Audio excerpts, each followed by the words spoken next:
Hello दोस्तों, कैसे हैं आप सब?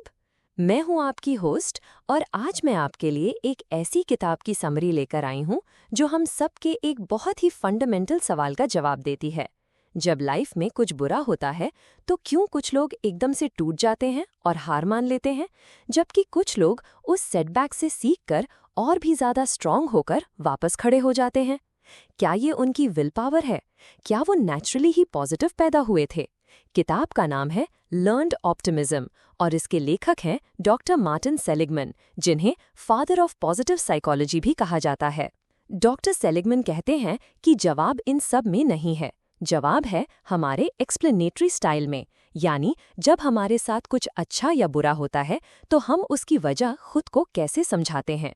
और सबसे अच्छी खबर ये है कि ये एक्सप्लेनेटरी स्टाइल कोई फिक्स्ड पर्सनालिटी ट्रेट नहीं है, ये एक सीखी हुई आदत है, अ लर्न्ड हैबिट है। और अगर आपने निराशावाद सीखा है तो आप आशावाद भी सीख सकते हैं। ये किताब ब्लाइंड पॉजिटिविटी या सब ठीक है कहने के बारे में नहीं है, ये रियलिस्टिक ऑप्टिमिज्म के बारे में है। ये आपको बताती है कि कैसे आप सच्चाई को देखते हुए भी एक होपफुल और रिजिलियंट माइंडसेट डेवलप कर सकते हैं। इस किताब की शुरुआत एक बहुत ही फेमस एक्सपेरिमेंट से होती है, जिसे लर्न्ड हेल्पलेसनेस, सीखी हुई लाचारी का कॉन्सेप्ट पैदा हुआ। सेलिगमैन ने कुछ कुत्तों पर एक्सपेरिमेंट किया। उन्होंने कुत्तों के एक ग्रुप को छोटे छोटे हार्मलेस इलेक्ट्रिक शॉक्स दिए जिनसे वो बच नहीं सकते थे। फिर उन्होंने उन्हीं कुत्तों को एक अलग बॉक्स में रखा जहां वो एक छोटी सी दीवार कूदकर शॉक से बच सकते थे। पर अजीब बात ये हुई कि इन कुत्तों ने बचने की कोशिश ही नहीं की, वो बस बैठकर उस शॉक को सहते रहे। उन्होंने हार मानना सीख लिया था। उन्हें लगने लगा था कि मैं कुछ भी कर लूं, कुछ नहीं बदलेगा। उनके ऑपोजिट जिन कुत्तों ने पहले शॉक को कंट्रोल करना सीख लिया था, वो आसानी से दीवार कूदकर बच गए। यही लर्न्ड हेल्पलेसनेस है और हम इंसान भी इसके शिकार होते हैं। जब हम बार बार फेल होते हैं या हमें लगता है कि हमारे हालात हमारे कंट्रोल में नहीं है, तो हम भी कोशिश करना छोड़ देते हैं। पर फिर सेलिगमैन ने देखा कि कुछ लोग इस लर्न्ड हेल्पलेसनेस के शिकार नहीं होते, वो हार नहीं मानते, और उनकी रिसर्च ने उन्हें एक्सप्लेनेटरी स्टाइल तक पहुंचाया। आपका एक्सप्लेनेटरी स्टाइल ही डिसाइड करता है कि आप लाइफ के सेटबैक्स के सामने हेल्पलेस फील करोगे या होपफुल। इसके 3 मेन डायमेंशंस हैं जिन्हें द 3 P's कहते हैं।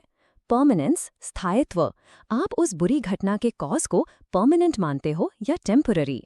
परवेसिवनेस, व्यापकता, आप उस बुरी घटना के असर को अपनी लाइफ के हर हिस्से में फैला हुआ मानते हो या सिर्फ उस एक स्पेसिफिक एरिया तक सीमित। पर्सनलाइजेशन, व्यक्तिगरण, आप उस बुरी घटना के लिए खुद को दोष देते हो या बाहरी कारणों को।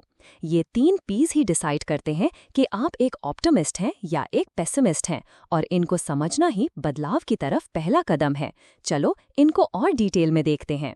जब हम इन 3 P's को आशावादी और निराशावादी के नजरिए से देखते हैं तो तस्वीर एकदम साफ हो जाती है। जब कुछ बुरा होता है, a bad event, a pessimist निराशावादी सोचता है, परमानेंस, ये हमेशा मेरे साथ ही होता है, ये कभी ठीक नहीं होगा। परमानेंट। परवेसिवनेस, इस एक चीज की वजह से मेरी पूरी लाइफ बर्बाद हो गई है, मैं किसी भी चीज में अच्छा नहीं हूँ। Universal, global. पर्सनलाइजेशन, ये सब मेरी गलती है, मुझ में ही कोई कमी है। सोचो, अगर आप किसी एग्जाम में फेल हो जाते हो और आपकी सोच ये है, मैं हमेशा फेल होता हूँ, इससे साबित होता है कि मैं हर चीज में बेकार हूँ और ये सब मेरी बेवकूफ़ी की वजह से है। इस सोच के साथ आपका हेल्पलेस फील करना और गिव अप कर देना लाजमी है। एन ऑप्टिमिस्ट, आशावादी सोचता है, परमानेंस, इस बार मैं ठीक से पढ़ नहीं पाया, ये एक टेम्पररी सेटबैक है। टेम्पररी। परवेसिवनेस, मैं इस सब्जेक्ट में अच्छा नहीं कर पाया पर बाकी सब्जेक्ट्स में तो मैं ठीक हूँ, ये सिर्फ एक चीज़ है। स्पेसिफिक। पर्सनलाइजेशन, पेपर बहुत मुश्किल था या उस दिन मेरी तबीयत ठीक नहीं थी। एक्सटर्नल। उसी सिचुएशन में अगर आपकी सोच ये है कि इस बार पेपर मुश्किल था और मैं ठीक से तैयार नहीं था, ये सिर्फ इस एक एग्जाम की बात है, अगली बार मैं और मेहनत करूँगा, तो आप हेल्पलेस फील नहीं करोगे, आप एक्शन लोगे। जब कुछ अच्छा होता है, अ गुड इवेंट, यहाँ पर इन दोनों की सोच बिल्कुल उल्टी हो जाती है। एक पेसिमिस्ट सोचता है, परमानेंस, ये तो बस एक बार हो गया, आगे ऐसा नहीं होगा। टेम्पररी।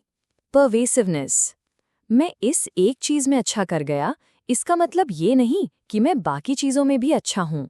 स्पेसिफिक। पर्सनलाइजेशन, ये तो बस किस्मत से हो गया, मैंने कुछ खास नहीं किया। एक्सटर्नल, एक पेसिमिस्ट अपनी सफलता का क्रेडिट नहीं लेता, इसलिए उसकी सेल्फ एस्टीम नहीं बढ़ती। एन ऑप्टिमिस्ट सोचता है, परमानेंस, मैं इस चीज में हमेशा अच्छा परफॉर्म करता हूँ, ये मेरी एबिलिटी है। परमानेंट, परवेसिवनेस, मैं इस चीज में अच्छा हूँ, इसका मतलब है कि मैं मेहनत करके दूसरी चीजों में भी अच्छा बन सकता हूँ। यूनिवर्सल, ग्लोबल, पर्सनलाइजेशन, ये मेरी मेहनत और टैलेंट का नतीजा है। इंटरनल, एक ऑप्टिमिस्ट अपनी सफलता को ओन करता है, जिससे उसका कॉन्फिडेंस और बढ़ता है। तो आपका काम है अपनी इस आदत को पहचानना। जब भी आपके साथ कुछ अच्छा या बुरा हो, तो अपने आप से पूछो, मैं इसे खुद को कैसे एक्सप्लेन कर रहा हूँ? क्या आप पेसिमिस्ट की तरह सोच रहे हैं? पेसिमिज्म के परिणाम, consequences of pessimism. Doctor Seligman की रिसर्च बताती है कि पेसिमिस्टिक एक्सप्लेनेटरी स्टाइल के बहुत गंभीर परिणाम हो सकते हैं। डिप्रेशन, पेसिमिज्म और डिप्रेशन के बीच एक बहुत ही स्ट्रॉन्ग लिंक है।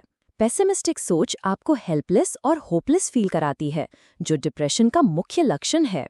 लोअर अचीवमेंट, पेसिमिस्ट्स जल्दी गिव अप कर देते हैं, इसलिए वो अपने गोल्स को अचीव नहीं कर पाते, चाहे वो कितनी भी टैलेंटेड क्यों ना हो। उन्होंने इंश्योरेंस एजेंट्स पर स्टडी की और पाया कि ऑप्टिमिस्टिक एजेंट्स पेसिमिस्टिक एजेंट्स से कहीं ज्यादा सेल्स करते थे, क्योंकि रिजेक्शन के बाद भी वो हार नहीं मानते थे। पुअरर फिजिकल हेल्थ, पेसिमिस्ट्स की इम्यून सिस्टम भी कमजोर होती है और वो बीमार ज्यादा पड़ते हैं। तो अब जब हमने प्रॉब्लम को समझ लिया है, तो इसका सल्यूशन क्या है? सल्यूशन है अपने पेसिमिस्टिक एक्सप्लेनेटरी स्टाइल को कॉन्शियसली बदलना। और इसके लिए डॉक्टर सेलिगमन ने एक बहुत ही पावरफुल टेक्निक दी है, जिसे द ABCD मॉडल कहते हैं। ABCD मॉडल एक ऐसी टेक्निक है जिसे आप रियल टाइम में यूज करके अपनी पेसिमिस्टिक सोच को चैलेंज कर सकते हैं और उसे ऑप्टिमिस्टिक सोच में बदल सकते हैं। चलो इसके हर हिस्से को समझते हैं। A इज फॉर एडवर्सिटी, प्रतिकूलता। ये वो सिचुएशन या इवेंट है जो आपके साथ हुई। ये कुछ भी हो सकता है। आपकी बॉस ने आप पर चिल्लाया, आपका दोस्त आपसे मिलने नहीं आया, या आप ट्रैफिक में फंस गए। ये सिर्फ एक फैक्ट है, जैसे मेरे दोस्त ने मेरा फोन नहीं उठाया। B इज फॉर बिलीफ, विश्वास। ये एडवर्सिटी के बारे में आपकी ऑटोमेटिक तुरंत आने वाली सोच है। यही वो जगह है जहां आपका एक्सप्लेनेटरी स्टाइल काम करता है। जैसे आपका बिलीफ हो सकता है, वो मुझे इग्नोर कर रहा है, वो अब मेरा दोस्त नहीं रहना चाहता, मैंने जरूर कुछ गलत किया होगा, अब हमारी दोस्ती हमेशा के लिए खत्म हो जाएगी। ये साबित करता है कि मैं एक बुरा दोस्त हूँ और मेरे सारे रिश्ते ऐसे ही खराब हो जाते हैं। देखा, इसमें सारे 3 P's हैं, permanent, personal, pervasive. C is for consequence, परिणाम। ये आपके बिलीफ का नतीजा है, आप कैसा फील करते हो और क्या करते हो।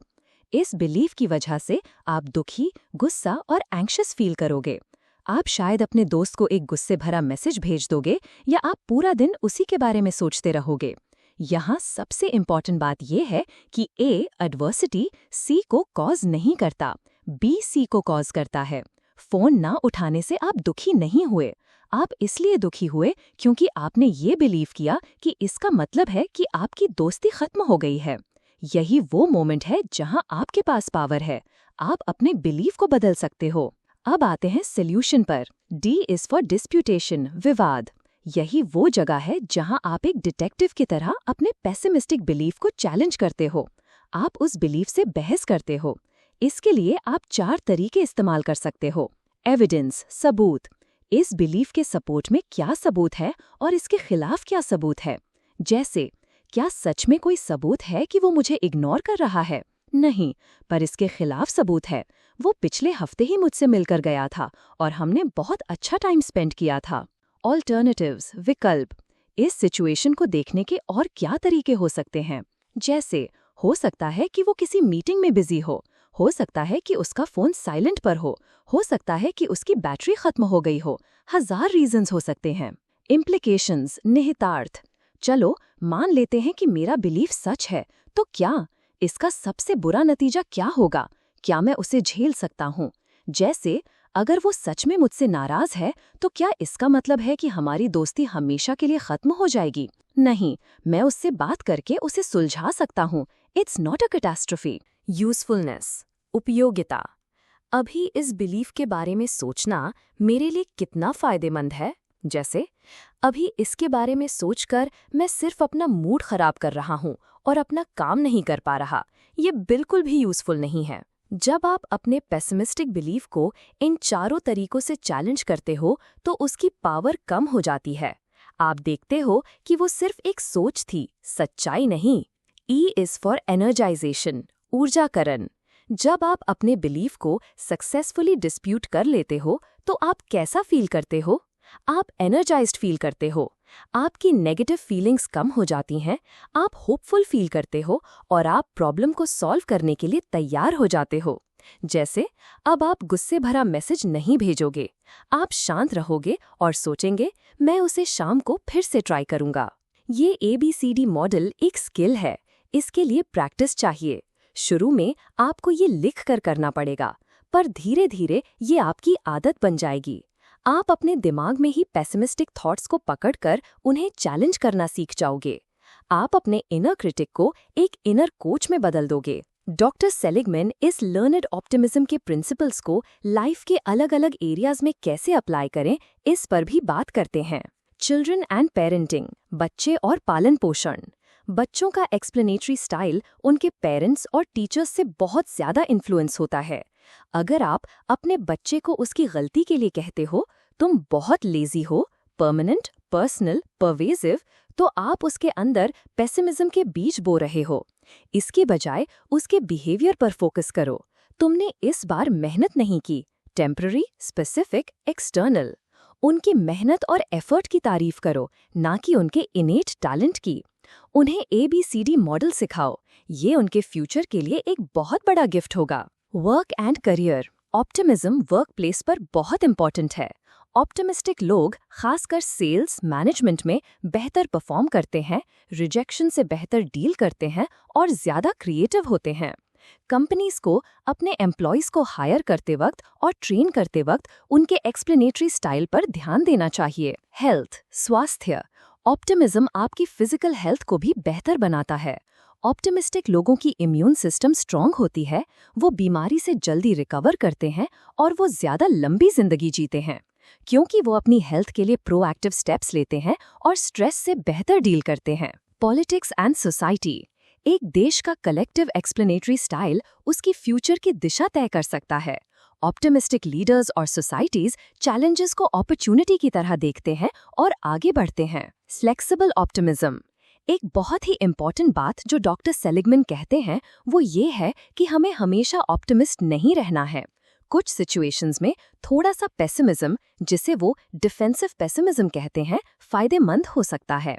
जैसे, अगर आप एक पायलट हैं या आप अपनी कंपनी के फाइनेंसेस मैनेज कर रहे हैं तो वहाँ वर्स्ट केस सिनारियो के बारे में सोचना ज़रूरी है। इससे आप पहले से तैयार रहते हैं। तो गोल अंधा आशावाद नहीं है, गोल है फ्लेक्सिबल ऑप्टिमिज्म। ये जानना कि कब ऑप्टिमिस्ट रहना है और कब थोड़ा सा सावधान, कॉशियस रहना है। पर ज़्यादातर डेली लाइफ के सेटबैक्स के लिए ऑप्टिमिस्टिक एक्सप्लेनेटरी स्टाइल ही आगे ले जाएगा। अंत में, लर्नड ऑप्टिमिज्म एक बहुत ही उम्मीद भरी और पावरफुल किताब है।